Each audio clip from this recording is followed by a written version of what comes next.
Welcome back to Midpoint. Former CIA covert officer, former House Homeland Security Committee advisor, Joshua Katz. Joshua, we didn't get a chance to talk about one other thing overseas, and that is Boko Haram, the Islamic insurgency there. They have overrun a series of towns in northeast Nigeria, a military outpost that they have now taken control of.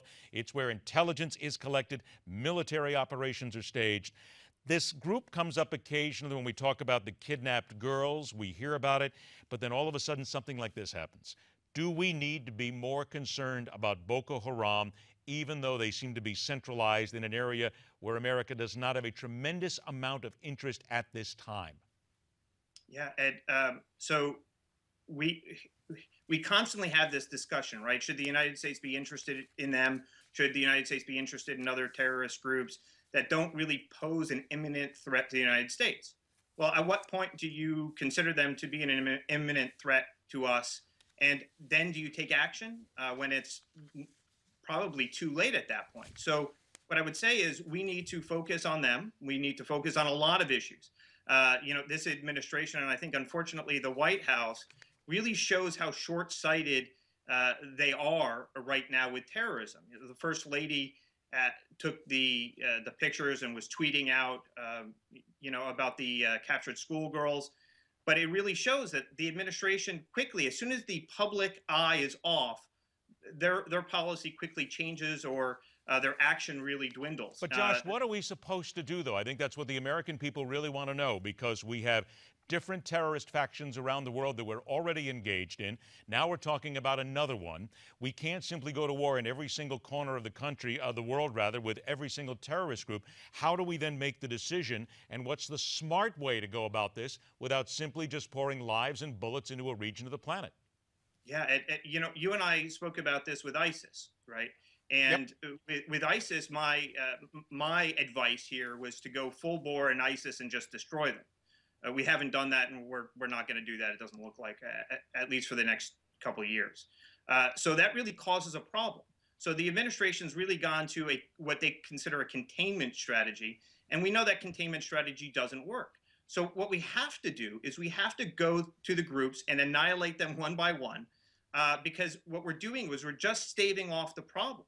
This is not going to get rid of ISIS. This is not going to handle Boko Haram or other terrorist groups around the world. This just pushes it further down the road until American lives are put on the line. So we need to start hunting them. We need to hunt them, and we need to do it in a very concerted effort. We cannot, wade into this with a hope and a dream here that ISIS is just going to disappear. We really have to destroy them. But in order to not get ourselves entangled in every corner of the world all at once, we should handle them swiftly and decisively, one at a time. All right, now I've got about a minute left. One other thing here that we wanted to talk about. Tom Coburn's report is out on the Department of Homeland Security, finds it is not successfully executing any of its 5 main missions, and that's with $50 billion spent in the last 11 years.